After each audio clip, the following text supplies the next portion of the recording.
नमस्कार, आदाब, सत श्री अकाल। आप जुड़े हुए संजय बल के साथ द ट्रेंडिंग टॉक में।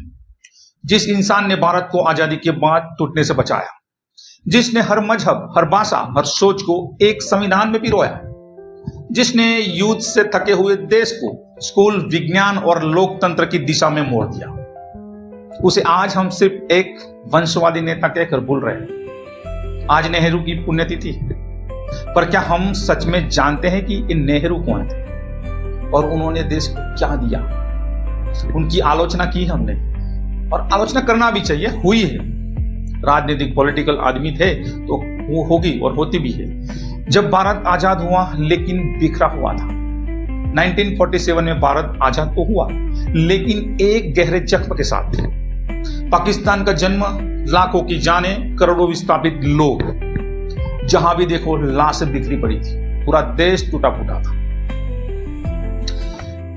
देश में सांप्रदायिक हिंसा चरम पर थी।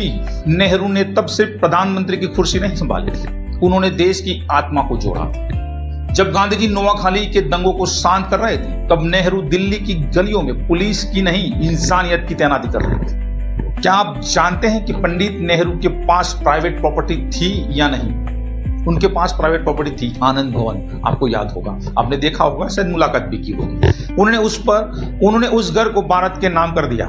वो घर जो उनके पूर्वजों की कई पीढ़ियों की विरासत थी, आज नेहरू मेमोरियल है और सबके लिए खुला है, पूरे देश के लिए, पूरी दुनिया के लिए। जाओ, विजिट कर सकते हैं, देश के नाम कर दिया है। जब दुनिया में भारत को एक गरीब देश के रूप में देखा जाता था, गरीब, सपेरों का देश, भूखा देश, नेहरू ने विज्ञान और तकनीक की शिक्षा को राष्ट्र निर्माण का आधार बनाया। तो हमें नहीं भूलना चाहिए।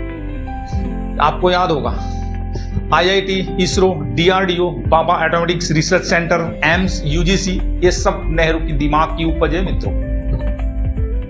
नेहरू ने विक्रम साराभाई को सीधा चिट्ठी लिखकर कहा था, space is not luxury for India, it is a survival.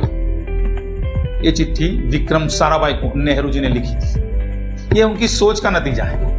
1950 के शुरुआती दौर में कई बड़े अफसरों और नेताओं ने उन्हें सलाह दी थी कि देश में एक पार्टी शासन चले, विपक्ष की जरूरत नहीं है अभी। ऐसी सलाह देश के अफसरों ने नेहरू जी को दी थी। पर नेहरू ने कहा था, अगर मुझे तानाशाह बनना होता तो मैं प्रधानमंत्री नहीं, बादशाह होता, और मुझे बादशाह नहीं बनना है। उन्होंने खुद को कभी संविधान से ऊपर नहीं माना। यह बात तब और गहरी लगती है जब आज सत्ता को आलोचना बर्दाश्त नहीं होती। आपको पता है आज देश का माहौल क्या है? 1962 में भारत चीन युद्ध हुआ और नेहरू की आलोचना हुई।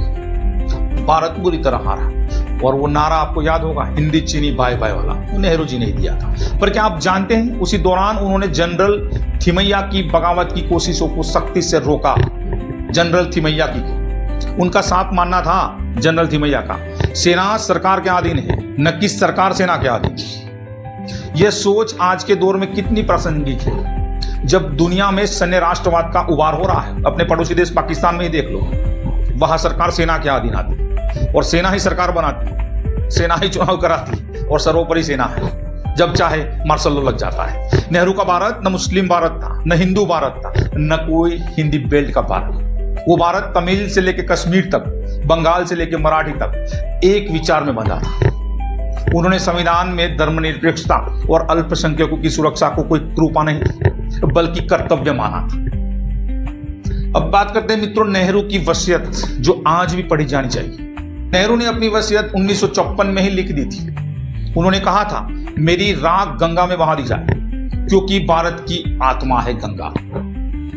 ये वो नेता था जो मरने के बाद भी देश की मिट्टी में मिल जाना चाहता था, किसी समाधि, मंदिर या मूर्ति में नहीं। नेहरू से मतभेद हो सकते हैं और होना भी चाहिए, लेकिन इतना तो मानिए, अगर आज भारत लोकतांत्रिक है, बहुलतावादी है और वैज्ञानिक सोच से जुड़ा है, तो नेहरू का योगदान अनदेखा नहीं किया जा सकता। इसमें नेहरू जी का योगदान बहुत बड़ा है, हमको मानना पड़ेगा। ठीक है, वो पॉलिटिकल इंसान थे, उनकी आलोचना होती है और होनी भी चाहिए। आज उनकी पुण्यतिथि पर उनके बनाए भारत को बचाना भी हमारी जिम्मेदारी है। अब बात करते हैं मित्रों, पंडित नेहरू को आज क्यों श्रद्धांजलि? वो एक नेता नहीं थे, पंडित नेहरू एक नेता नहीं थे, वो एक विचार थे। और आपको पता होगा विचार कभी मरते नहीं है। तो आज उनको उनकी पुण्यतिथि पर सत सत नमन, सत सत अभिनंदन, वंदन करते हैं। और मेरा ये वीडियो आपको कैसा लगा? अगर अच्छा लगा तो लाइक कीजिए, शेयर कीजिए और कमेंट जरूर कीजिए मित्रों, और चैनल को सब्सक्राइब कीजिए। मिलते हैं अगले वीडियो में, तब तक के लिए जय हिंद।